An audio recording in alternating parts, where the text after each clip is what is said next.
Could not fail if I were able to issue you an ironclad guarantee of success 100% for your next project, what would you attempt? Well, why don't we just get rid of hunger in the world? We'll just go big. We'll just get rid of hunger in the world. Let's pretend for a moment that all 7 billion of us are going to watch this video. Okay? What would you say to us?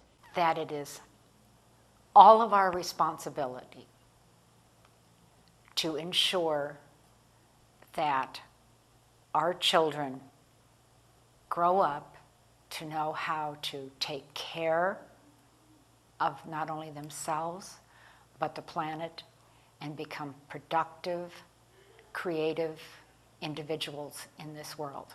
If I could, I'm going to start over. If I could give you any superpower, either one you've heard of, like bend steel, fly, x-ray vision, whatever, or one that you make up right now on the spot, what superpower would you request of me? I want to eliminate the need for a Make-A-Wish. I want there to be no children with life-threatening conditions. Make it all go away. What's your favorite movie? I love Sound of Music. I probably have watched that a zillion times. What's your favorite book? Eat, Pray, Love. Who are your heroes? My mom and my dad, they were raised in the Depression, and that sets kind of a tone. But they were very strong in the things that they believed in and what they wanted for their children. They wanted them to have, of course, a head over their, roof over their head, and food on the table, and education. They gave of themselves, and that's where it comes from genetics, that I do what I do today. But I remember in one particular incident, not one time, but I had some cousins that lived in San Diego and didn't have a father, and the mother couldn't work because of illness. But my dad would take us down periodically to San Diego, and we would go shopping, and we would fill up their cupboards, and we make sure they had shoes to wear and coats to wear. And there was never a mention about that they couldn't have that or anything. It was just something we did. It was just really important to my dad that they be taken care of. And that's the kind of person he was. He would give of himself no matter what it was. He would teach you anything. I learned how to sandpaper the molding around the floor at a very early age so my dad could paint it. So you had life lessons at our house. They were things that you could use and take away with you. And anything that you wanted to learn, he would help you learn it and teach you. And Mom was similar in the fact that she was always there and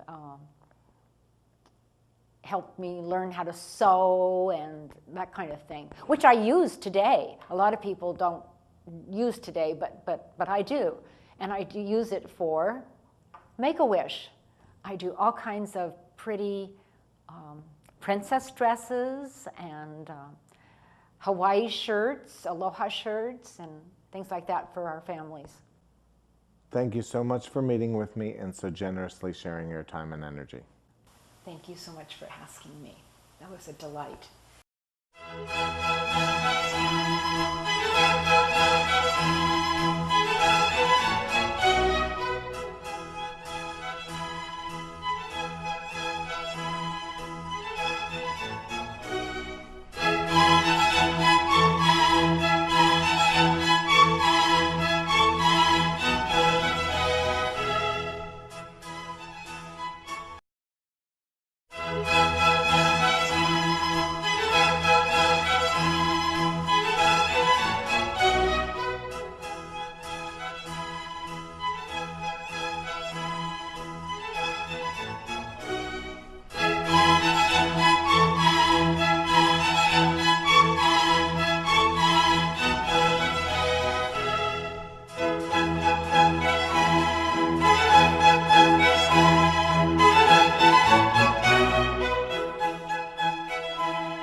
so much for meeting with me today, Betty.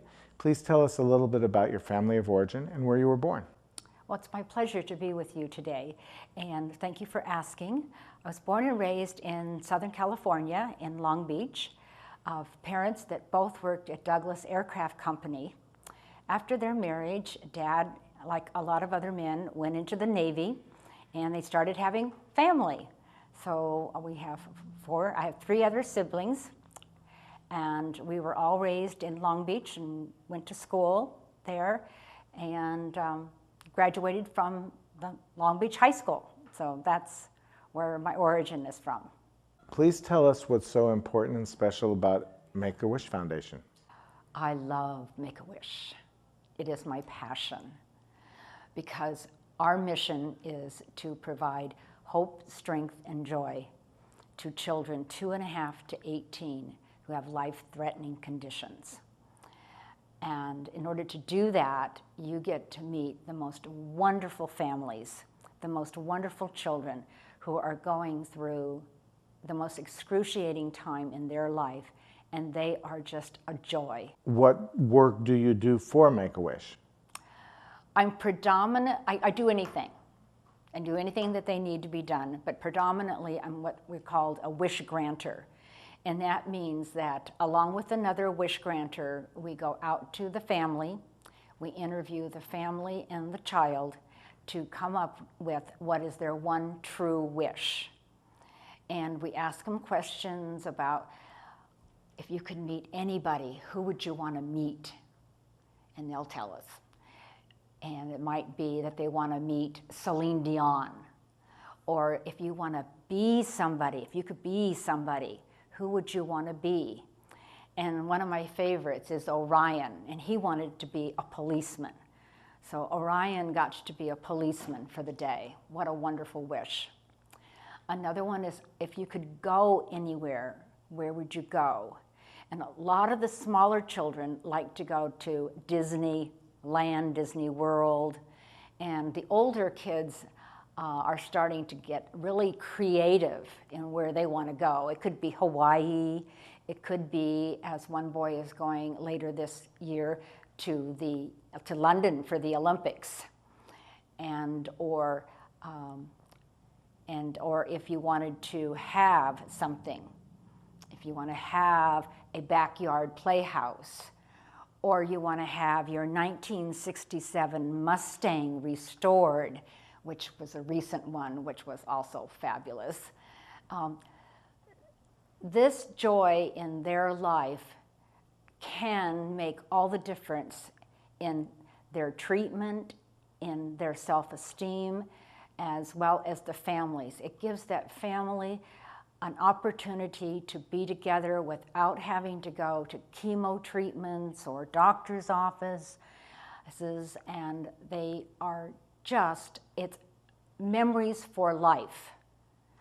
So that's what we want to do, is provide that hope, strength, and joy to these families. So let's say somebody wanted to go to Hawaii. They want to go to Waikiki Beach. What's the process of making that happen for them? Well, one of the things that we ask them is why they want to go. And along the way, everything is, why do you want to go? Because I've never seen the beach before, and I want to go surfing there, or whatever. We try to get to the bottom of it. Right. But let's say we said that. So what will happen is that we write up a proposal. We want to go to Waikiki and go surfing or swim with the dolphins or whatever, and we turn that into the office, who then screens it all and has to be presented to our board of directors for approval. How long does that take? It takes about a month, so because they meet once a month, so give or take. It's pretty timely. We try to turn our wishes around as quickly as possible because we want our kids to be happy. And plus, some of them may not have much time left. Well, we could talk about rush wishes. And so then what happens is our office will make all of the appropriate arrangements. We will, first thing that'll happen is they'll get a limo ride to the airport. They'll get tickets to both ways to Hawaii and back, accommodations for why they're there. Someone to be a guardian for them as well, their parent or. Oh, the whole family goes. The whole family goes. Oh, yes. The whole family participates in all wishes. And I mean the whole immediate family, I should say. You know, not cousins and aunts and so on. But parents and siblings, occasionally a grandparent, but parents and siblings.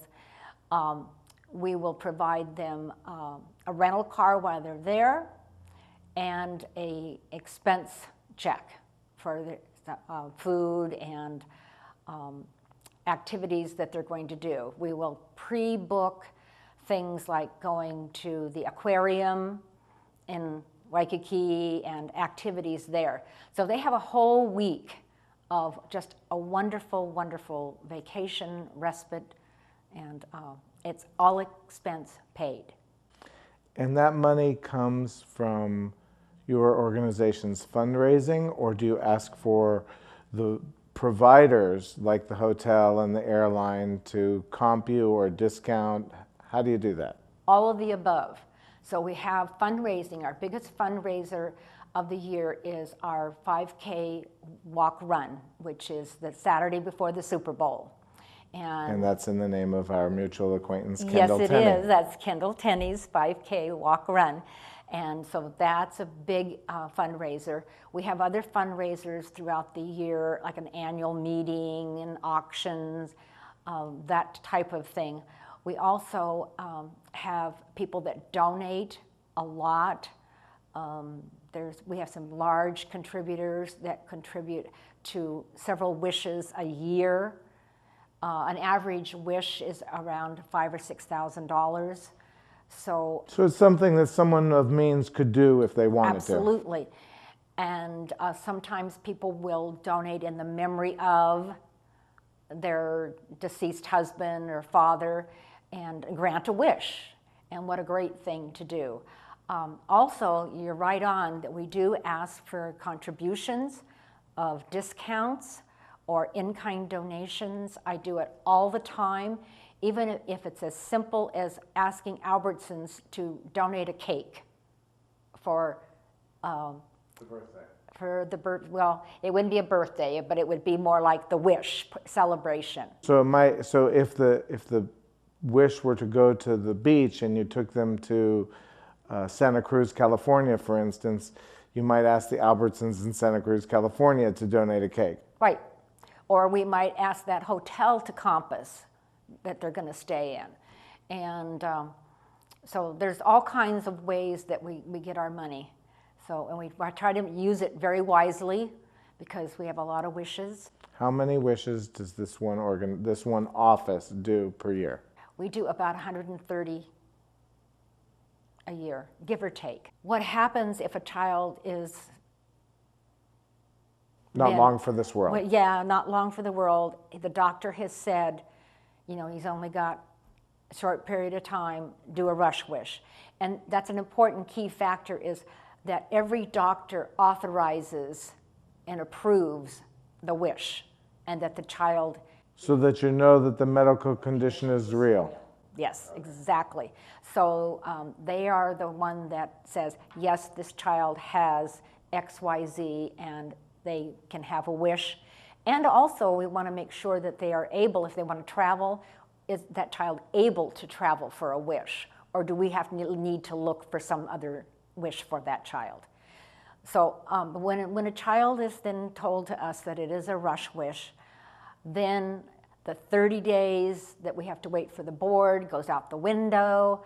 We go to visit the family and the child